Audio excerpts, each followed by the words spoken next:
Hello dear students, welcome to our channel JK career institute. तो आज की इस वीडियो में हम लोग बात करने जा रहे हैं क्लास 9 की एनसीईआरटी का बहुत ही बेसिक चैप्टर, जिसमें हम लोग बात करेंगे कुछ इम्पॉर्टेंट टॉपिक के बारे में, जो कि हमारी केमिस्ट्री का चैप्टर है, जिसका नाम है मैटर इन आवर सराउंडिंग्स। ठीक है, तो इस चैप्टर के बारे में हम लोग डिटेल में डिस्कस करेंगे और इसके आने वाले टॉपिक्स के बारे में अच्छे से डिस्कस करेंगे। इसमें हम लोग बताएंगे कुछ छोटे छोटे से टॉपिक्स जो हमारे एग्ज़ाम पॉइंट ऑफ व्यू से बहुत ही इम्पॉर्टेंट होंगे और आगे आने वाले चैप्टर में हमारे काम आएंगे। ठीक है, तो आप इस वीडियो को ध्यान से देखिएगा और अगर आप हमारे चैनल पर नए हैं तो इस चैनल को सब्सक्राइब कीजिएगा।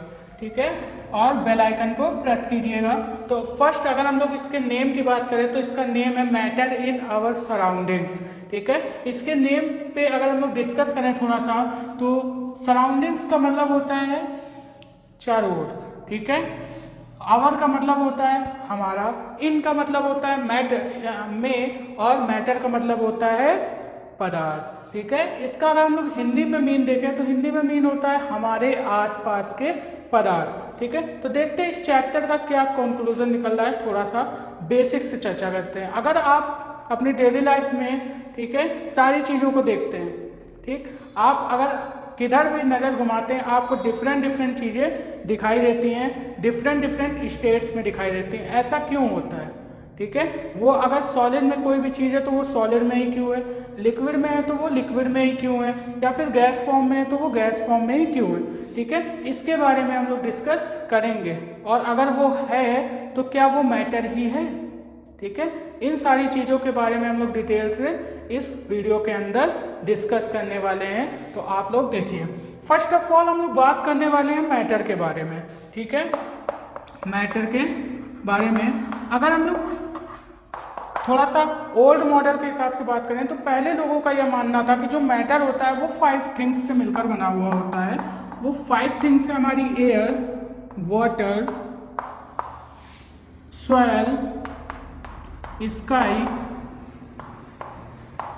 And fire. ठीक है, ये 5 थिंग्स हमारी ऐसी हैं जिनसे मिलकर मैटर बना हुआ होता है, या फिर किसी भी चीज़ का जो मतलब कि स्टार्टिंग पॉइंट है या फिर बिगनिंग पॉइंट है, वो ये 5 थिंग्स थी, ऐसा पहले माना जाता था। और इनको जो नाम दिया गया था, इनको बोला गया था ये क्या है, पंच तत्व है, पंच तत्व। ठीक है, इनको बोला गया था कि ये क्या है, पंच तत्व हैं। लेकिन आगे जैसे ही थोड़ी सी स्टडी हुई, नए नए साइंटिस्ट आए, उन्होंने थोड़ी इस पर डिस्कशन किया, तो उन्होंने ये बताया कि जो मैटर होता है वो एक्चुअल में क्या होता है, कोई भी ऐसी चीज़ जो क्या करती है, स्पेस को ऑक्यूपाई करती है और जिसके पास अपना खुद का मास होता है, उसको हम लोग क्या बोलते हैं, मैटर बोलते हैं। ठीक है, तो अगर इसकी बेसिक सी डेफिनेशन आप लोग लिखना चाहें तो इसकी बेसिक सी जो डेफिनेशन होगी वो क्या होगी, आप लोग लिखिए, anything that can occupy space and have mass is called matter. चलिए मैं एक बार लिख देता हूँ, एनीथिंग दैट कैन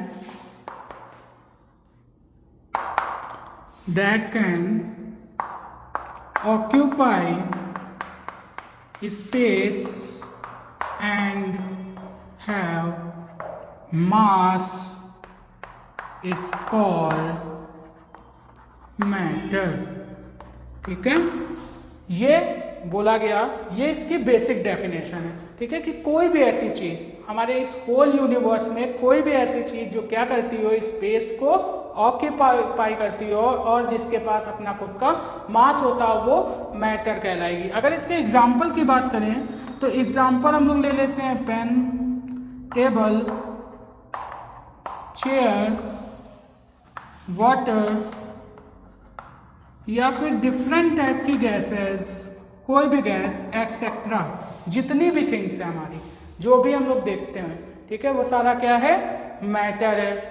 ठीक है, अगर इसकी एक और बात है, एक और मैटर की बात इन्होंने बताई इस डेफिनेशन को साथ में देते हुए, कि ये जो मैटर है ये स्पेस को तो ऑक्यूपाई करता है और इसके पास अपना खुद का मास भी होता है, बट ये जो मैटर है वो एक्चुअल किस चीज़ से मिलकर बना हुआ है। आपने मैटर की डेफिनेशन तो जान ली कि जो वो भैया वो मैटर है जो क्या करेगा, स्पेस को ऑक्यूपाई करेगा, जिसके पास अपना खुद का मास होगा, मैटर है। लेकिन वो मैटर मिलकर किससे बना है, कैसे आया वो मैटर, ठीक है। तो इन्होंने ये बताया कि कुछ छोटे छोटे पार्टिकल्स होते हैं जिनसे मिलकर ये मैटर बना हुआ होता है। तो यहाँ पे आप लोग नोट करके एक पॉइंट लिख लेंगे कि matter is made up of small, या फिर इन्हीं को हम लोग बोलते हैं टिनी। टिनी का मतलब स्मॉल ही होता है, ठीक है, स्मॉल पार्टिकल्स, ठीक है। मैटर क्या होता है, स्मॉल पार्टिकल्स से मिलकर बना हुआ होता है, ठीक है स्टूडेंट्स। तो आप लोगों को ये पता चल गया कि एक्चुअल में मैटर क्या होता है, ठीक है, और वो किससे मिलकर बना हुआ होता है, ठीक। अब हम लोग आगे इसमें थोड़ा सा और मैटर को डिटेल में पढ़ते हैं, इसका डिटेल्ड वर्जन पढ़ते हैं, ठीक है। डिटेल्ड वर्जन में हम लोग क्या पढ़ेंगे कि इसके और अंदर की बात करेंगे कि आखिर जो पार्टिकल्स होते हैं इनमें भी कुछ प्रॉपर्टीज होती हैं, यानी कि जो मैटर का हमारा पार्टिकल्स होता है इसमें भी क्या होती है, कुछ प्रॉपर्टी होती है। इसके बारे में हम लोग एक एक करके डिटेल में डिस्कस करते हैं, ठीक है। तो आपको यह चीज़ समझ में आ गई अच्छे से। चलिए अब बढ़ते हैं आगे।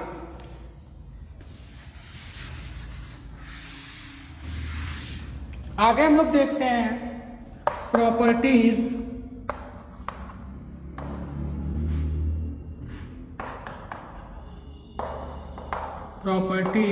ऑफ पार्टिकल्स ऑफ मैटर, ठीक है, यानी मैटर के पार्टिकल्स की कुछ प्रॉपर्टीज देखते हैं। तो अगर हम लोग बेसिकली बात करें तो यहाँ पे जो मैटर की प्रॉपर्टीज होती है वो 3 प्रॉपर्टी होती है। फर्स्ट प्रॉपर्टी की बात पहले हम लोग करते हैं। तो फर्स्ट प्रॉपर्टी क्या होती है, फर्स्ट प्रॉपर्टी होती है particles of matter are continuously moving, ठीक है, यानी कि जो मैटर के पार्टिकल्स हैं वो कॉन्टिन्यूअसली क्या करते रहते हैं, मूव करते रहते हैं, ठीक है। अगर हम लोग इसको एक एग्जांपल से समझे तो आपको अच्छे से क्लियरिटी आएगी। ध्यान से देखिएगा, हम लोग अगर एक एक्सपेरिमेंट के थ्रू इसको समझते हैं। चलिए, हमने क्या किया, एक कंटेनर ले लिया, यूनो कंटेनर, यानी कोई भी बर्तन ले लिया, उसमें हमने क्या किया, वाटर इसमें ऐड कर दिया, ठीक है। इसमें हमने क्या किया, वाटर ऐड कर दिया। ये हमारा फर्स्ट स्टेप था। सेकेंड स्टेप में हमने क्या किया, यहाँ पे किसी इंस्ट्रूमेंट में एक इंक ले ली, इंक की कुछ ड्रॉप ले ली। ये हमारा एक इंस्ट्रूमेंट, इसमें हमने क्या कर लिया, इंक की ड्रॉप ले ली। ये इंक कोई भी कलर की आप ले सकते हैं, ब्लैक, ब्लू, रेड, कोई भी। हमने क्या किया, ब्लू कलर की ले लिया, ठीक है। हमने देखा कि ये ब्लू कलर की इंक है। अब वाटर तो आप लोग जानते ही हैं, वाटर का फॉर्मूला क्या होता है, केमिकल फॉर्मूला H2O, ठीक है। ये क्यों H2O होता है, क्योंकि ये हाइड्रोजन और ऑक्सीजन के मॉलिक्यूल से मिलकर बना हुआ होता है, ठीक है। और इसका कलर कैसा होता है, कलर कैसा होता है इसका, ये कोई कलर का नहीं होता है, मतलब इसका कोई भी कलर नहीं होता है, ये कलरलेस होता है, ठीक है। एंड ऑर्डरलेस भी होता है, प्लस टेस्टलेस भी होता है, ठीक है। यानी कि ये एक तरीके से बिल्कुल भी वैसा आप बोल सकते हैं कि एकदम ऑर्डरलेस होता है, ठीक है। इसके पास ना खुद का टेस्ट होता है, ना कलर होता है, और ना ही ऑर्डर होता है, ठीक है। अगर हम लोग इसके इंक, अब हमने क्या किया, सेकेंड स्टेप में इसमें इंक ले लिया और इंक की ड्रॉपलेट को वाटर के सरफेस पे गिराया। ये इंक की ड्रॉपलेट को हमने क्या किया, वाटर के सरफेस पे गिराया, तो ये इंक की ड्रॉपलेट ऐसे हो गई, ठीक है, इस वाटर के सरफेस पे फैल गई, ठीक है। अब मैंने क्या किया, इस पोर्शन को कुछ देर तक एकदम शांत अवस्था में रख दिया, यानी कि इस वाटर मॉलिक्यूल को मैंने बिल्कुल भी टच नहीं किया, बिल्कुल भी इसको हिलाया या फिर कुछ भी इसमें छेड़खानी नहीं की, ठीक। अब मैं 5 मिनट बाद कहीं से घूम के आया, हमने देखा क्या कि ये जो मैंने इंक ड्रॉपलेट डाली थी, ये कहाँ थी, पहले वाटर के सरफेस पे। अब ये पूरे वाटर में धीरे धीरे क्या हो गई थी, जब मैं वहाँ से वापस आया तो मैंने देखा ये पूरे वाटर में डिज़ोल्व हो गई थी। ठीक है, तो इस एक्सपेरिमेंट से मुझे क्या वेरीफाई हो रहा है, इस एक्सपेरिमेंट से मुझे ये वेरीफाई हो रहा है कि जो मैटर के पार्टिकल्स होते हैं वो क्या करते हैं, कंटिन्यूअसली मूव करते हैं। ठीक है, क्योंकि मैंने तो इसको बिल्कुल भी टच नहीं किया तो ये ऑटोमेटिक अपने कैसे डिज़ोल्व हो गया, क्योंकि जो हमारा मैटर था उसके पार्टिकल क्या कर रहे थे, कंटिन्यूअसली मूव कर रहे थे, जिसकी वजह से जो सरफेस जो हमारी इंक के मॉलिक्यूल्स थे जो कि वाटर की सरफेस पे थे वो ऑटोमेटिकली क्या हो गए, पूरे वाटर में डिसॉल्व हो गए। ठीक है, तो आपको इस एक्सपेरिमेंट से समझ में आ गया होगा कि वाटर के मॉलिक्यूल्स जो होते हैं वो क्या करते हैं, कंटिन्यूअसली मूव करते हैं। अगर मैं आपको एक लाइव एग्जांपल बताऊं तो कभी आप देखे होंगे जब आप लोग मतलब कि बात में जब क्या करते हैं, जब आप लोग बाथिंग करते हैं या फिर नहाते हैं, ठीक है, तब क्या होता है, या फिर कभी कभार क्या होता है जब आप लोग खाना खा रहे हो या फिर पानी कहीं पे गिर गया हो, ठीक, तो वो वाटर क्या होता है, ऑटोमेटिकली चलता जाता है। ठीक है, बहता जाता है, बहता जाता है। ऐसा क्यों होता है, ऐसा इसी वजह से होता है क्योंकि जो वाटर के मॉलिक्यूल्स होते हैं ये क्या करते रहते हैं, कंटिन्यूअसली मूव करते रहते हैं। क्या हमको उसको कहना पड़ता है कि चलो भैया तुम ऐसा है चलो, ऐसा तो नहीं करना पड़ता है ना, वो क्या होता है, ऑटोमेटिकली बहता हुआ चला जाता है, क्योंकि उसके मॉलिक्यूल्स जो होते हैं वो क्या होते हैं, कंटिन्यूअसली मूव करते रहते हैं। ठीक है, तो ये प्रॉपर्टी आपको समझ में आ गई होगी। अब हम लोग बात करते हैं इसकी सेकेंड प्रॉपर्टी के बारे में, मैटर के पार्टिकल की सेकेंड प्रॉपर्टी। ठीक है, अगर आपको नोट करना है तो आप इस वीडियो को पॉज करके नोट कर सकते हैं। अब हम लोग देखते हैं second property of matter. Second property क्या होती है कि they have space between them, यानी कि जो मैटर के पार्टिकल्स होते हैं इनके बीच में क्या होता है, कुछ स्पेस होता है। ठीक है, ये हमको कैसे पता चलेगा भैया कि जो मैटर के पार्टिकल्स होते हैं इनके बीच में स्पेस ही होता है।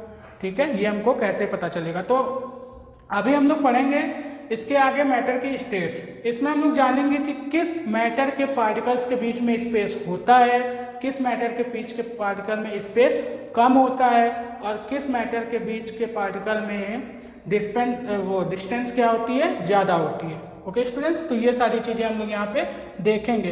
तो ऑब्वियसली अभी मैं नॉर्मल क्या लेके चल रहा हूँ, वाटर लेके चल रहा हूँ। ठीक है, तो मैंने सेकेंड प्रॉपर्टी क्या बताई कि जो मैटर के पार्टिकल्स होते हैं इनके बीच में क्या होता है, फ्री स्पेस होता है।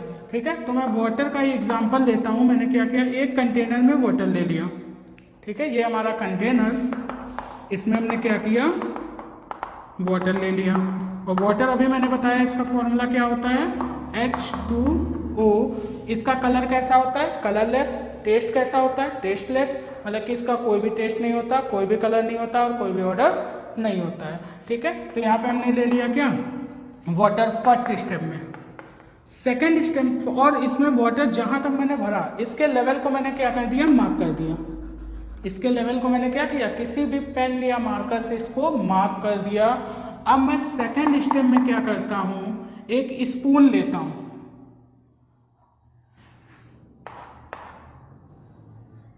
ये हमारा स्पून। ठीक है, अब इसमें इस स्पून में मैंने क्या किया, कुछ शुगर या सॉल्ट के, कुछ भी आप ले सकते हैं, शुगर या सॉल्ट के कुछ मॉलिक्यूल्स ले लिए। ठीक, और यहाँ पे मेरा क्या था, वाटर का कंटेनर, जिसके लेवल को मैंने क्या कर लिया था, मार्क। इसके लेवल को मैंने क्या कर लिया था, मार्क कर लिया था। अब मैं क्या करता हूँ, इस शुगर या सॉल्ट के मॉलिक्यूल्स को इस वाटर में क्या कर देता हूँ, डिसॉल्व। ठीक है, इस वाटर के मॉलिक्यूल्स में डिसॉल्व कर देता हूँ। और कुछ समय बाद में क्या देखता हूँ, जब ये पूरा मॉलिक्यूल्स, ये जो शुगर के मॉलिक्यूल्स हैं इसमें पूरी तरीके से डिसॉल्व हो जाते हैं, यानी कि थर्ड स्टेप में। हमने फर्स्ट में क्या किया, वाटर लिया, इसको मार्क किया। सेकेंड में मैंने क्या किया, शुगर के मॉलिक्यूल्स को इसमें डिसॉल्व किया। अब मैं थर्ड स्टेप में क्या देखूंगा, जब ये पूरी प्रोसेस हो चुकी होगी यानी डिसॉल्व हो चुकी होगी, तब मैं देखता हूँ कि जो वाटर का लेवल है इसको मैं चेक करता हूँ। ठीक है, ये हमारा कंटेनर, यहाँ भरा वाटर, मैंने यहाँ पे मार्क किया था ये। अब मैं अगर इस वाटर लेवल को देखूं तो इसका वाटर लेवल क्या बढ़ता है, तो इसका वाटर लेवल इस एक्सपेरिमेंट के थ्रू सेम ही रहता है, यानी कि बिल्कुल भी चेंज नहीं होता है। अगर आप नॉर्मल चीज़ में जैसे अगर आपसे बोला जाए कि आप 100 ग्राम यानी कि 100 ग्राम्स आप राइस ले लीजिए, 100 ग्राम राइस ले लीजिए, इसमें 10 ग्राम राइस ऐड कीजिए, तो उसका लेवल तो बढ़ेगा ना। लेकिन यहाँ पे क्या हो रहा है, यहाँ पे इसका लेवल बिल्कुल भी नहीं बढ़ रहा है। तो इससे हमको ये पता चला कि जो मैटर्स होते हैं उनके बीच में कुछ फ्री स्पेस होता है। अगर अभी मैं जब मैटर के स्टेट्स की बात करूँगा तो मैं इसका स्ट्रक्चर बताऊँगा आपको, ठीक है। जो अभी मैं थोड़ा सा दिखा भी देता हूँ आप लोगों को। जो वाटर का स्ट्रक्चर होता है वो कुछ ऐसा होता है, यानी कि जो मॉलिक्यूल्स का स्ट्रक्चर होता है वो कुछ ऐसा होता है, यानी इनके बीच में क्या है, देखिए आप, कुछ इनके जो मॉलिक्यूल्स हैं ये वो है वाटर मॉलिक्यूल्स, ठीक है। इनके जो मॉलिक्यूल्स हैं वो क्या है, दूर दूर है, यानी कि इनके बीच में ये कुछ स्पेस है। इस स्पेस को ही हम लोग बोलते हैं फ्री स्पेस। तो हमने जो वाटर, जो यहाँ पे शुगर इसमें डिजॉल्व की थी, वो क्या हुई, इन स्पेस को उस शुगर के मॉलिक्यूल्स ने क्या कर दिया, फिल कर दिया, जिसकी वजह से यहाँ पे वाटर लेवल इंक्रीज नहीं हुआ। तो इससे हमको क्या पता चला कि इनके बीच में जो स्पेस था उसको शुगर ने क्या कर दिया, फिल कर दिया, जिसकी वजह से इनका वाटर लेवल नहीं बढ़ा। इससे ये वेरीफाई हुआ कि जो वाटर के मॉलिक्यूल या फिर मैटर के मॉलिक्यूल्स होते हैं इनके बीच में स्पेस होता है, लेकिन हर मैटर के अंदर नहीं होता है। वो आप आगे जब हम आपको स्टेट्स ऑफ मैटर पढ़ाएंगे तो आप समझ जाएंगे, ठीक है, कि किस मैटर के बीच में होता है स्पेस और किस में नहीं होता है। और हाँ, इन स्पेस को हम लोग एक नाम से और जानते हैं, इसको हम लोग क्या बोलते हैं, ये जो स्पेस होता है इस स्पेस को हम लोग बोलते हैं इंटर मॉलिक्यूलर स्पेस, ठीक है, इंटर मॉलिक्यूलर स्पेस, ठीक है। यानी कि किसी भी मैटर के पार्टिकल्स के बीच में जो स्पेस होगा उसको हम लोग क्या बोलेंगे, इंटर मॉलिक्यूलर स्पेस बोलेंगे। तो आई होप सेकंड प्रॉपर्टी भी आपको अच्छे से समझ में आ गई होगी। अगर आपको ये एक्सपेरिमेंट नोट करना है तो आप इसको नोट कर सकते हैं, ठीक है, वीडियो को पॉज करके। अब चलिए हम लोग बढ़ते हैं इसकी थर्ड प्रॉपर्टी की तरफ, मैटर के पार्टिकल की थर्ड प्रॉपर्टी की तरफ देखते हैं कि इसकी थर्ड प्रॉपर्टी क्या है, ठीक है। तो थर्ड प्रॉपर्टी देखते हैं, थर्ड प्रॉपर्टी ऑफ मैटर। तो particles of matter attract each other, यानी कि जो मैटर के पार्टिकल्स होते हैं वो एक दूसरे को अट्रैक्ट भी करते हैं, ठीक है, वो क्या करते हैं, एक दूसरे को अट्रैक्ट भी करते हैं। इसको भी हम लोग एक एक्सपेरिमेंट के थ्रू समझते हैं, ठीक है। मैं आपको इतनी सारी चीज़ें एक्सपेरिमेंट के थ्रू बता रहा हूँ, ठीक है। ये आपका एकदम बेसिक सा, ठीक है, कॉन्सेप्ट है। ये बहुत ही छोटी छोटी बातें हैं जो आपको आगे काम आने वाली हैं, ठीक है। तो आप इसको ध्यान से देखते रहिए और मज़ा आएगा, ठीक है, देखने में। चलिए, तो particles of matter attract each other, यानी कि जो मैटर के पार्टिकल्स होते हैं वो भी क्या करते हैं, एक तो पहली चीज़ तो वो कंटिन्यूअसली मूव करते हैं, दूसरी चीज़ उनके बीच में स्पेस होता है, और थर्ड प्रॉपर्टी ये होती है कि ये एक दूसरे को अट्रैक्ट भी करते हैं। अट्रैक्ट करने का मतलब क्या होता है, आपस में जुड़ने की, यानी पास आने की कोशिश करते हैं, ठीक है। तो ऐसा क्यों होता है, क्यों ऐसा होता है कि मैटर का पार्टिकल एक दूसरे को अट्रैक्ट करता है। तो ऐसा अगर हम लोग एक एक्सपेरिमेंट देखें, पहले तो हम लोग देखते हैं कि अट्रैक्ट करता भी है कि नहीं, तो इसको एक एक्सपेरिमेंट के थ्रू देखते हैं। हमने क्या किया, नॉर्मल आपके सबके घर में लगा हुआ होगा क्या, नल, ठीक है, ये है भैया नल, ठीक है। आपने क्या किया, इस नल को ओपन किया तो यहाँ से वाटर सप्लाई आई और यहाँ से वाटर एक फ्लो में ऐसे गिरना शुरू हुआ, ऐसे ही तो गिरेगा एक फ्लो में, ठीक है। इस तरीके से वाटर क्या हो रहा है, गिर रहा है, ठीक, इस तरीके से वाटर हमारा गिर रहा है। एंड सेकेंड स्टेप में हमने देखा, हमने क्या किया, सेकेंड स्टेप में ये वाटर ऐसे आ रहा था,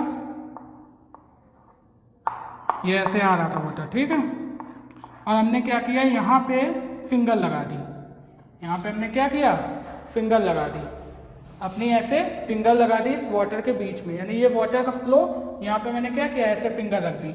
तो इस वाटर के फ्लो में क्या होता है कि ये वाटर का फ्लो क्या होता है, यहाँ से तो ब्रेक हो जाता है, हमारी जैसे ही फिंगर से टकराता है ये ब्रेक होता है ऐसे, और ब्रेक होने के बाद इसको जाना कैसे चाहिए था, ऐसे। भैया हमने जो फिंगर लगाया तो इसको कैसे जाना चाहिए था, ऐसे ही तो जाना चाहिए था, लेकिन ये ऐसे ना जाकर कैसे जाता है, जैसे ये ऊपर से आ रहा था, यानी कि हमारी फिंगर को जैसे ही इसने क्रॉस किया, वो जैसे ऊपर से आ रहा था वैसे ही फ्लो में बहने लगा, जबकि एक्चुअल में क्या होना चाहिए था, उसको दो पार्ट में डिवाइड हो जाना चाहिए था, लेकिन ऐसा नहीं हुआ। मेरी फिंगर को क्रॉस करते ही वो अपने ही फ्लो में बहने लगा, ठीक है। तो इस एक्सपेरिमेंट से हमको क्या पता चला कि इनके बीच में अट्रैक्शन होता तो है, लेकिन कैसे, क्यों होता है, ठीक है। तो इसको हम लोग देखते हैं। हमने देखा ये वाटर मॉलिक्यूल्स का अभी मैंने स्ट्रक्चर्स बनाया था, ये स्ट्रक्चर है, ठीक है। तो इनके बीच में जो स्पेस होता है, ठीक है, जिसकी वजह से ये कंटिन्यूअसली मूव करते हैं, ठीक है। और कंटिन्यूअसली मूव करते करते इनके बीच में एक प्रॉपर्टी और होती है कि ये दोनों क्या करते हैं, एक दूसरे पे फोर्स लगाते हैं, एक दूसरे पे क्या करते हैं, फोर्स लगाते हैं, यानी पास आने की कोशिश करते हैं, जुड़ने की कोशिश करते हैं। तो ये जो फोर्स लगाते हैं, ये मॉलिक्यूल जो एक दूसरे पे फोर्स लगाते हैं, इस फोर्स को ही हम लोग क्या बोलते हैं, अट्रैक्शन फोर्स, ठीक है। इस फोर्स को हम लोग क्या बोलते हैं, अट्रैक्शन फोर्स। और इसका अगर मैं पूरा सही से नाम लिखूं तो इसको बोलते हैं इंटर मॉलिक्यूलर अट्रैक्शन फोर्स। क्या बोलते हैं, इंटर मॉलिक्यूलर, ठीक है, इंटर मॉलिक्यूलर अट्रैक्शन फोर्स, ठीक है। इस फोर्स को क्या बोलते हैं, इंटर मॉलिक्यूलर अट्रैक्शन फोर्स। मैंने जैसा कि बताया था कि अगर कोई मैटर के दो मॉलिक्यूल्स के बीच में क्या होगा, स्पेस होगा, तो उसको हम लोग बोलेंगे इंटर मॉलिक्यूलर स्पेस, और इनके बीच में जो अट्रैक्शन फोर्स होता है उसको हम लोग बोलते हैं इंटर मॉलिक्यूलर अट्रैक्शन फोर्स। इसी इंटर मॉलिक्यूलर अट्रैक्शन फोर्स की वजह से जो हमारा मैटर होता है, तो मैटर के पार्टिकल्स होते हैं, वो क्या करते हैं, एक दूसरे को अट्रैक्ट करते हैं, जैसा कि इस एक्सपेरिमेंट में हुआ। अगर एक एग्जांपल हम लोग और लें तो आपने देखा होगा, अगर आप एक कंटेनर में वाटर ले लें, शायद आपने किया भी होगा, एक कंटेनर में हमने क्या किया, वाटर ले लिया, ठीक है, और इसमें हमने क्या किया, नाइफ से इस तरीके से इसको काट दिया, इस तरीके से क्रॉस कर दिया। तो क्या वो वाटर अलग अलग पार्ट में डिवाइड होता है, नहीं होता है, वो वाटर वैसा ही रहता है, ठीक है, अलग पार्ट में डिवाइड नहीं होता। क्यों नहीं होता, क्योंकि इनके बीच में यही इंटरमॉलिक्यूलर अट्रैक्शन फोर्स बैठा हुआ है। ये क्या करता है, मॉलिक्यूल्स को अट्रैक्ट करके रखता है, जिसकी वजह से यहाँ पे क्या होता है, वाटर पार्ट में डिवाइड नहीं होता है नाइफ से काटने पे भी। जबकि हम लोग वेजिटेबल्स काटते हैं या फिर कोई सॉलिड चीज़ काटते हैं तो वो दो पार्ट में डिवाइड हो जाती है। ऐसा क्यों होता है, वो जब आप स्टेट्स ऑफ मैटर पढ़ेंगे तब उसमें अच्छे से डिस्कस करेंगे। ओके स्टूडेंट्स, तो आज आपने क्या सीखा कि मैटर क्या होता है, ठीक है, मैटर कहाँ से आया, ठीक, मैटर किन किन चीज़ों से मिलकर बना हुआ होता है और उनकी क्या प्रॉपर्टीज़ होती हैं, ठीक, इसके बारे में आपने अच्छे से डिटेल से चर्चा की। अगर आपको यह वीडियो बढ़िया लगी हो तो इस वीडियो को लाइक कीजिएगा और अपने दोस्तों में फटाक से शेयर कीजिएगा, ठीक है।